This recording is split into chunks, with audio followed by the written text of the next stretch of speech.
جی یہ جو آپ شخص دیکھ رہے ہیں اس نے مذہب کے نام پر اپنی پھپھو کا گلا کاٹ دیا ہے، اور یہ شخص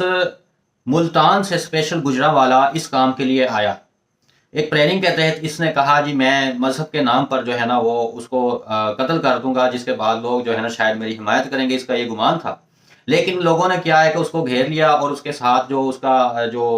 کا آلہ قتل تھا وہ بھی برآمد کر لیا اس کے ساتھ جو ہے، اور اس کو پولیس کے حوالے کر دیا موقع پر۔ یہ دیکھیں کہ کس طرح یہ ایک ٹرینڈ بن چکا ہے کہ جس کو بھی قتل کرنا ہو، جس سے بھی آپ کی مخالفت ہو، دشمنی ہو، جو بھی آپ کو ناپسند ہو، آپ اس کو توہین مذہب کا الزام لگا دیں، توہین رسالت کا الزام لگا دیں آپ، اور اس کو قتل کر دیں۔ آپ کو آزادی ہے جی، آپ کسی کو بھی قتل کر دیں۔ میں آپ کو بتا دوں کہ کسی بھی انسان کو یہ حق حاصل نہیں ہے، نہ ہی اسلامی قوانین کے تحت، نہ ہی پاکستانی قوانین کے تحت، کہ وہ اپنے آزادانہ طور پر خود سے کسی کو قتل کرے کسی بھی وجہ سے، چاہے وہ قصاص میں کرے، چاہے وہ توہین رسالت کی بنا پر کرے، چاہے وہ توہین مذہب کوئی بھی کیس ہو، اس میں ریاست کی یہ ذمہ داری ہے، اسلامی قوانین کے مطابق بھی اور پاکستانی قوانین کے مطابق بھی۔ کسی فرد کو یہ اختیار اور یہ حق حاصل نہیں ہے کہ وہ کسی بھی شخص کو کسی بھی وجہ سے قتل کرے۔ میں آپ کو پھر ریپیٹ کر رہا ہوں کہ کسی بھی شخص کو، کسی بھی شہری کو یہ حق حاصل نہیں ہے کہ وہ کسی بھی انسان کو قتل کرے، چاہے وہ اسلامی قانون ہے، چاہے وہ پاکستانی قانون ہے، کوئی بھی دنیا کا قانون یہ اجازت نہیں دیتا کہ آپ کسی شخص کو خود قتل کریں۔ صرف ایک صورت میں یہ حق آپ کو حاصل ہے، وہ حق ہے حق دفاع۔ اگر آپ کو یہ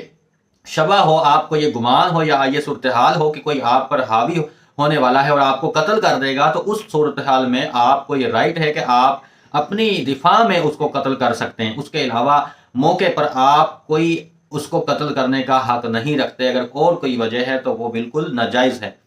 تو یہ دنیا میں بھی ایسے شخص کے لیے سزا ہے، اور آخرت میں بھی اللہ نے اس کے لیے سزا رکھی ہے۔ تو اس طرح کے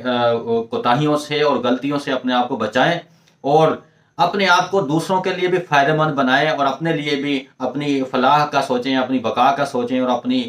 کامیابی کا سوچیں، دنیا آخرت دونوں میں کامیابی کا سوچیں، اور دوسروں کی بھی کامیابی کی کوشش کریں۔ اسلام جو ہے نا وہ امن کا درس دیتا ہے، اسلام سلامتی والا دین ہے۔ آپ کو اسلام سلامتی کا درس دیتا ہے کہ آپ سلامتی والے بن جائیں، مخلوق کے لیے، خلق خدا کے لیے، انسانیت کے لیے، نہ کہ صرف مسلمانوں کے لیے بلکہ تمام انسانوں کے لیے، اور نہ ہی کہ انسانوں کے لیے بلکہ تمام مخلوق کے لیے، چاہے وہ چرند ہے، پرند ہیں، کوئی بھی اللہ کی بنائی ہوئی مخلوق ہے، آپ سب کے لیے سلامتی والے بن جائیں۔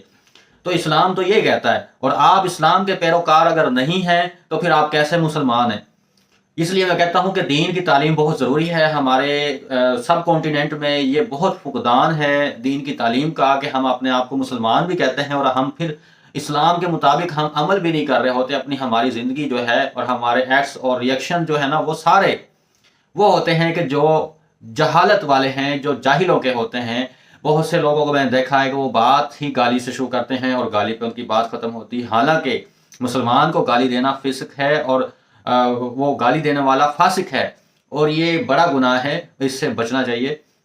اللہ تعالی ہم سب کو دین کی